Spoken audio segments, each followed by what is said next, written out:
This evening, justice delayed is justice denied. Whale sugar workers picket the High Court. Cummings Lodge residents upset over bad roads. IRO launches Harmony Week. In the region, steel bans in Tobago protest the THA. And internationally, Iran refuses to take part in the United Nations emergency meeting.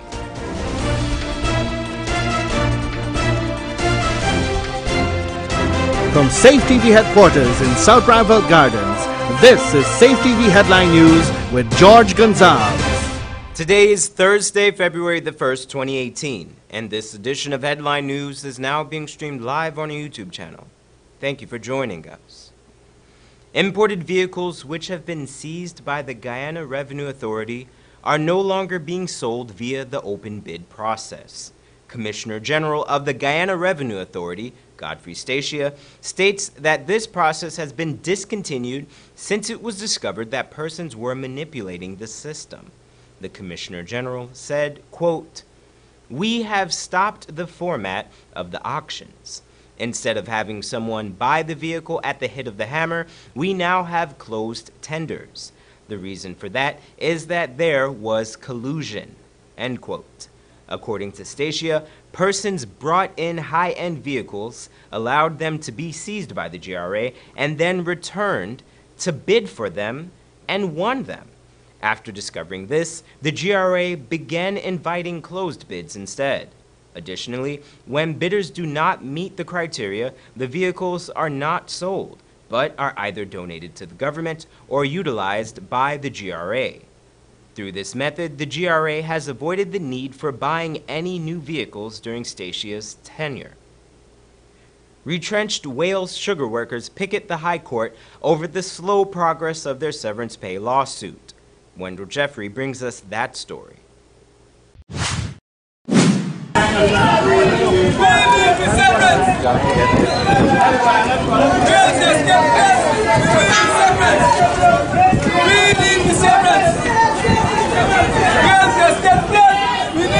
The government is having a bittersweet time with the sugar workers. Today, a number of Wales estate workers and supporters converged outside the High Court, picketing for their severance following a protest in front of the Ministry of the Presidency.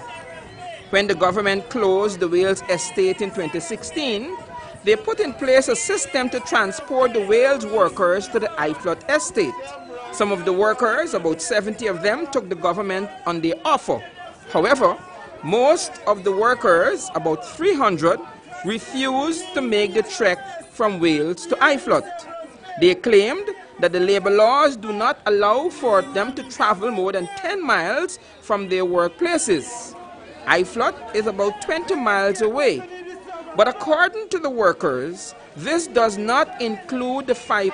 So we are working at the level of having the matter taken up to President Granger. They are working at the level to have the matter taken up at court, and they are putting the matter to the public for the public attention and support. That was President of the Guyana Agricultural and General Workers Union, Kumal Chand. He said that they will not remain silent any longer. We had been waiting over a year.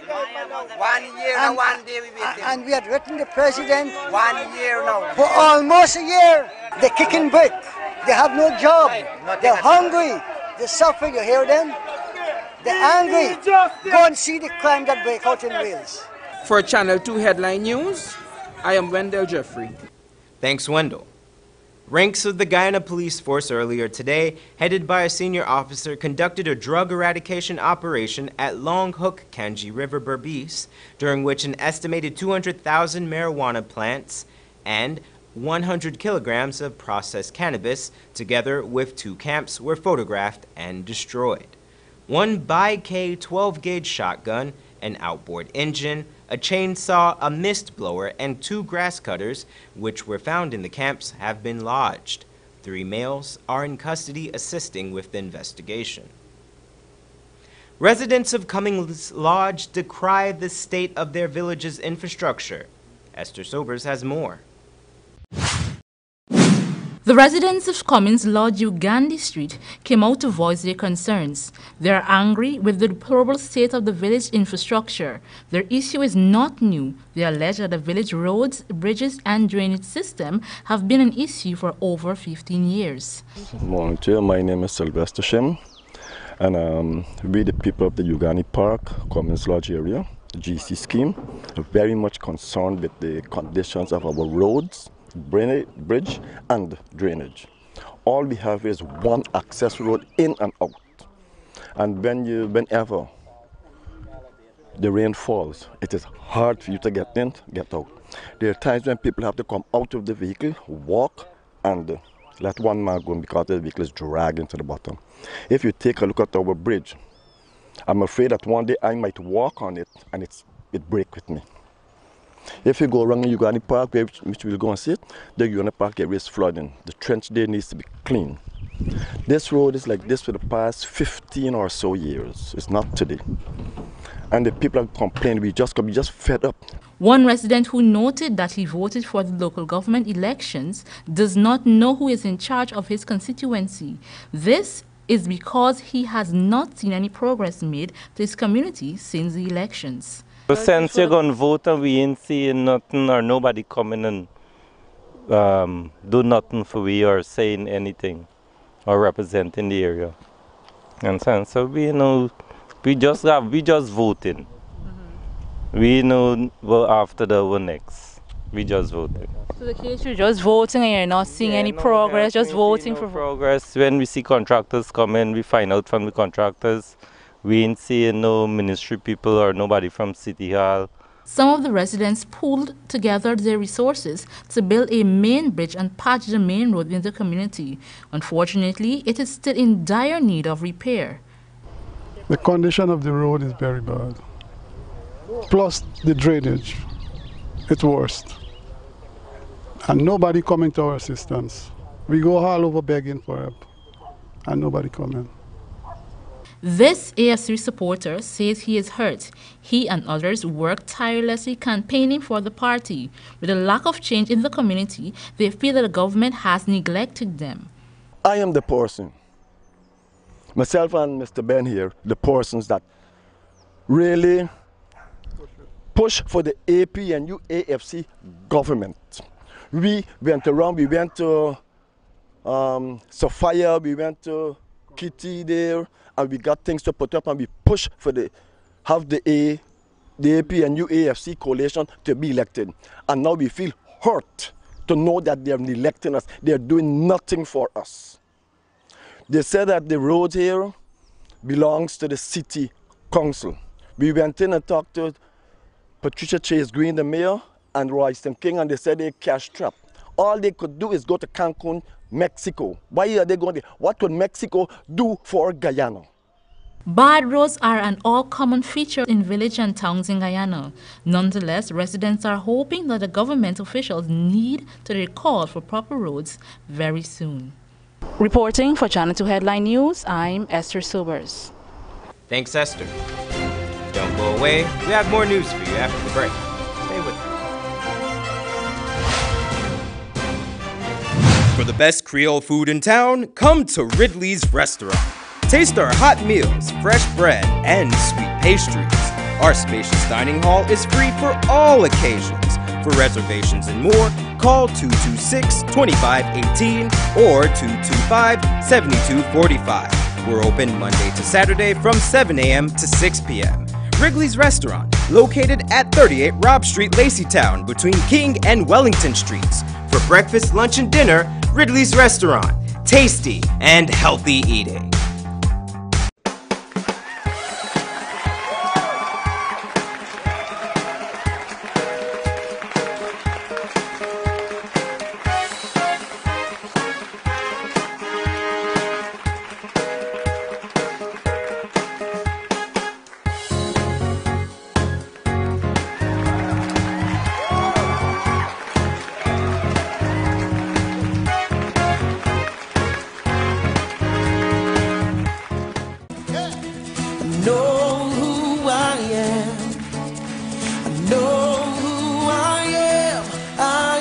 yours, I am yours.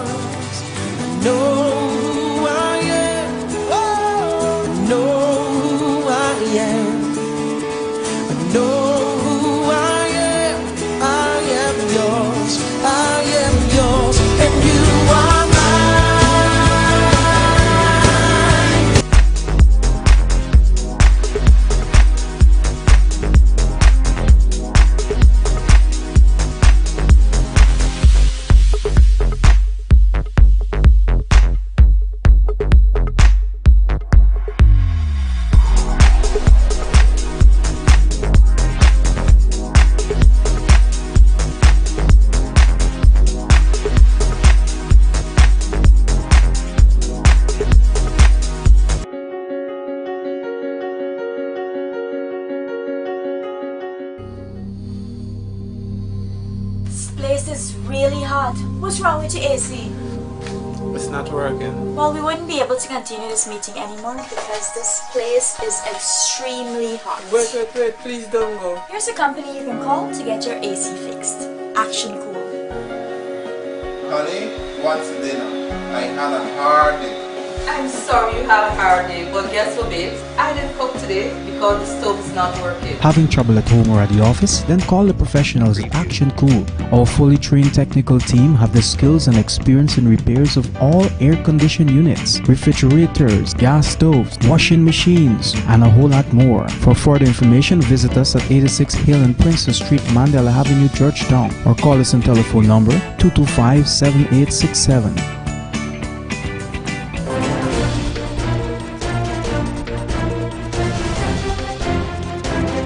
Welcome back. Citizens continue their protests against City Hall. More persons have come out to voice their displeasure with City Hall, more specifically Mayor Patricia Chase Green and Town Clerk Royston King. One of the matters being protested is the shooting death of Marlon Fredericks. Fredericks' family came out to protest, including his father, Neville Fredericks. I find that the City Hall, apparently they aren't well trained. That's the whole idea I get. But referring particularly to Marlon Fredericks' case, the fact is that the Lance Corporal was a member of the Guyana Police Force. And yet he could make such a blatant error. Surprising. It is clear that the hurt of losing his son still weighs heavy on his heart. Protesters state this is not the only victim of the Georgetown City Constabulary. They allege that City Hall attempted to cover up the rape of a teenage boy at the hands of a city constable. So let the DPP's office now launch an investigation into what the mayor, the town clerk, the chairman of the Legal Affairs Committee, and the members of the Legal Affairs Committee knew. They all knew about this matter, and they all tried to cover it up. I am calling on the DPP's office to launch an investigation into this matter and investigate, charge, and arrest those who are culpable in this. They cannot be allowed to protect a child rapist for 2 months. It is ridiculous. Overall, the protesters accused the mayor and town clerk of engaging in a pattern of undemocratic and illegal behavior. In addition to the alleged cover-up and the shooting death of Marlon Fredericks, the protesters expressed their anger regarding Royston King's treatment of vendors and the ongoing battle between the town clerk and the Ministry of Communities over the illegal construction works in Bel Air. The IRO celebrates the launch of Interreligious Harmony Week. Wendell Jeffrey was there and filed this report. It's not easy to bring denominations together because religion divides. That's a fact. Religion divides. Right? So when you're working against that, it's like going against tide. And there are religious leaders who will have nothing to do with what we're participating in today. It's a fact. They will tell you straight up, I'm not involved in that. I do not involve myself in interfaith activities. I mean, that's a fact. Yeah. Harmony was the word on the lips of both religious and political representatives as the interreligious organization launched its annual Interfaith Harmony Week. Pastor Stanley Boody of the Christian Brethren Church was speaking there at the symposium which was held today. Minister of Public Telecommunications Cathy Hughes gave the featured address on behalf of Prime Minister Moses Nagamutu. Love of God and love of neighbor, and we've heard that this morning. This is the founders of this special day's thought that this could be done without compromising any of their own religious tenets. 1 week in a year, all interfaith groups and other groups of goodwill can show the world what a powerful movement they are. In World Interfaith Harmony Week, it's designed to allow all groups to become better aware of each other and strengthening the movement by building on common ties and experiences. Confrontation is not a natural human inclination. What is needed is moral courage. To allow us to go beyond ancient prejudices, we must cultivate a moral courage. Representatives spoke from the United Nations, the APNU, and the AFC. The PPPC was invited to send a representative, but that person was not present. Religious leaders also know their communities best. They know its fears and its dreams like no one else. They work tirelessly to make sure that nobody in their community is left behind. This is also the motto of the United Nations Sustainable Development Goals, a noble but difficult task that we all strive to achieve.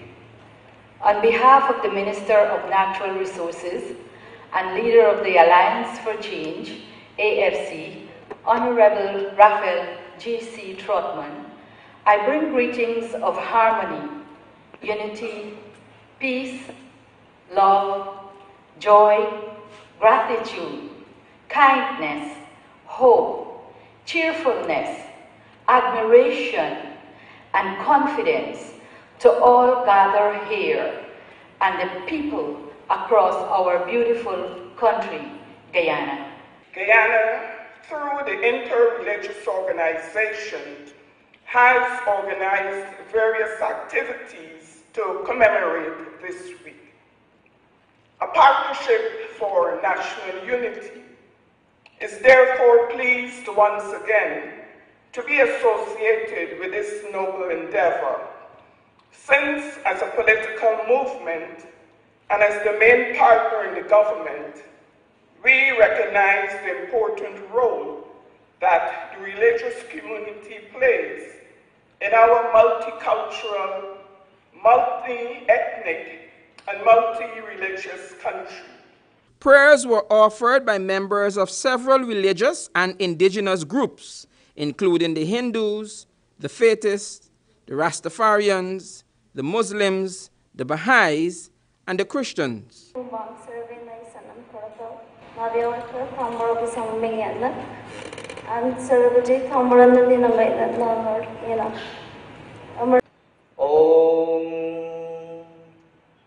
Vakratunda Mahakayam Suryakoti Samaprabham. O great and mighty Yahweh, Elohim, Father, Mother God, we come before you today inviting your divine presence, asking of you to bless us today in this week of harmony. Begins in the name of Haile Selassie for us, glorious and fearful name. O righteous Father, I give thanks, for they have made all nations, they have made all race equal and of one blood. أعوذ بالله من الشيطان الرجيم بسم الله الرحمن الرحيم. Thou who art generous and merciful, we are the servants of thy threshold and are gathered beneath the sheltering shadow of thy divine unity. Holy Father, we thank you this morning that you are Almighty God. You are one, and we thank thee for the unity we see in the Godhead. Spiritual reflections were shared by spiritual leaders and religious groups, including the Hindu, Muslim, Brahma Kumaris, and Christian. As we reflect on our society and the world at large, no doubt we have a mixed view. There is good, there is bad. But sometimes we focus too much on the negative side. O mankind, indeed we created you from a male and a female, and made you nations and tribes that you may identify yourselves with one another. Indeed, the noblest of you in the sight of God is the most God-bearing among you. Harmony is an internal experience. It has to do with our thoughts and feelings. When thoughts and feelings are aligned in a positive way, based on love, acceptance, peace, and happiness, then there is a feeling of internal harmony. Again, there are copious references in the Bible which clearly indicate that it was never the divine intent that the church should operate in a vacuum or in isolation, completely oblivious to the common social economic needs of all mankind, regardless of race, color, or creed. There will be a free interreligious concert on Saturday at 5 p.m. at the National Library and a tree planting ceremony on the Merriman Malls on Sunday, also at 5 p.m. For Channel 2 Headline News, I am Wendell Jeffrey. Thanks, Wendell. A 61-year-old laborer was killed after he was struck by a minibus on the Sarah Joanna Public Road, East Bank Demerara, at about 4:45 p.m. yesterday. The man allegedly walked into the path of the vehicle.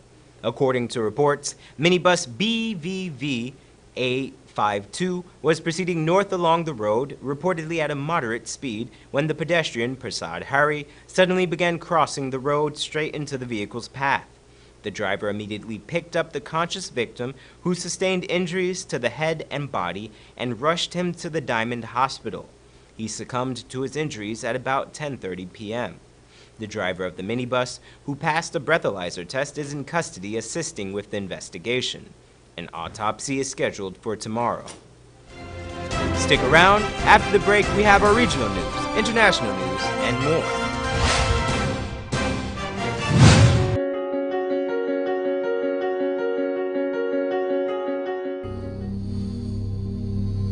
This place is really hot. What's wrong with your AC? It's not working. Well, we wouldn't be able to continue this meeting anymore because this place is extremely hot. Wait, please don't go. Here's a company you can call to get your AC fixed. Action Cool. Honey, what's dinner? I had a hard day. I'm sorry you had a hard day, but guess what, babes? I didn't cook today because the stove is not working. Having trouble at home or at the office? Then call the professionals at Action Cool. Our fully trained technical team have the skills and experience in repairs of all air-conditioned units, refrigerators, gas stoves, washing machines, and a whole lot more. For further information, visit us at 86 Hill and Princess Street, Mandela Avenue, Georgetown, or call us on telephone number 225-7867.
For the best Creole food in town, come to Ridley's Restaurant.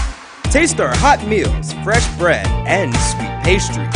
Our spacious dining hall is free for all occasions. For reservations and more, call 226-2518 or 225-7245. We're open Monday to Saturday from 7 a.m. to 6 p.m. Wrigley's Restaurant, located at 38 Robb Street, Laceytown, between King and Wellington Streets. For breakfast, lunch, and dinner, Ridley's Restaurant. Tasty and healthy eating.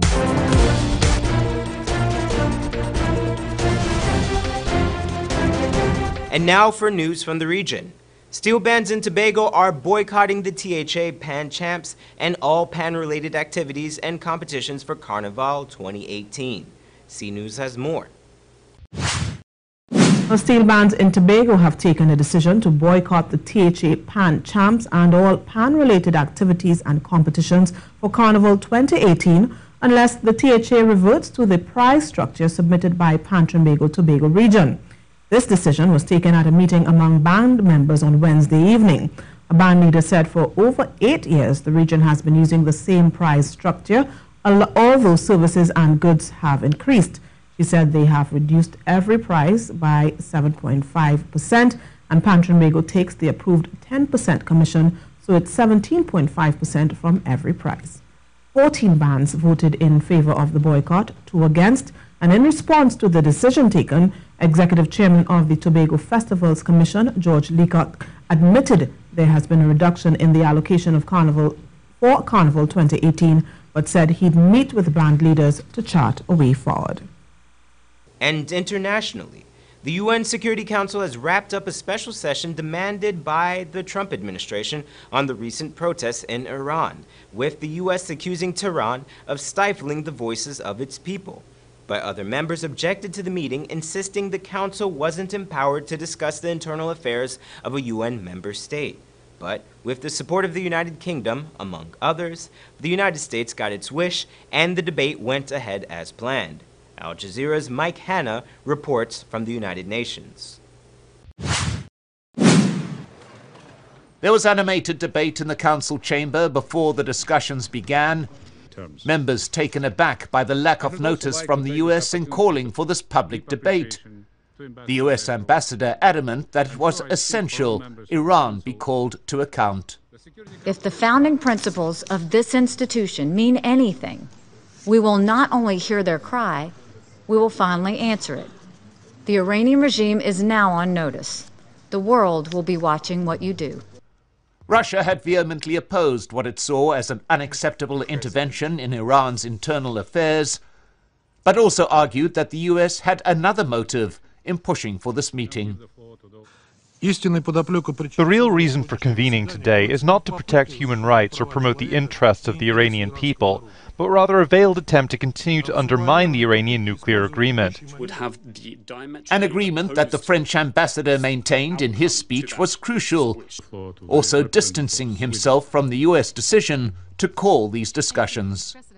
Monsieur le Président, il appartient aux Iraniens. It is up to the Iranians and to the Iranians alone to pursue the path of peaceful dialogue, a dialogue based on full respect for the fundamental rights and freedoms of the Iranian people. However worrying the events of the last few days in Iran may be, they do not constitute per se a threat to international peace and security. Given speaking rights in the Council, Iran's ambassador described the US action as yet another attempt at political destabilization. Following such acts of disruption taken by this US administration as flouting international law and disrespecting the practices of civilized behavior in international politics, this administration is now desperately reaching for every straw that keeps it afloat. There is a long history of US bullying at the UN, but this is a preposterous example. The Ethiopian representative expressed concern that what he described as unnecessary debate such as this could undermine Security Council unity. And indeed, at the end of the discussion, members got up perhaps more divided than when they had sat down. Mike Hanna, Al Jazeera, United Nations. And now for your 7-day weather forecast.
Here's this week's bridge retraction schedule and today's foreign currency exchange rates.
And that's Channel 2 Headline News for this Thursday evening.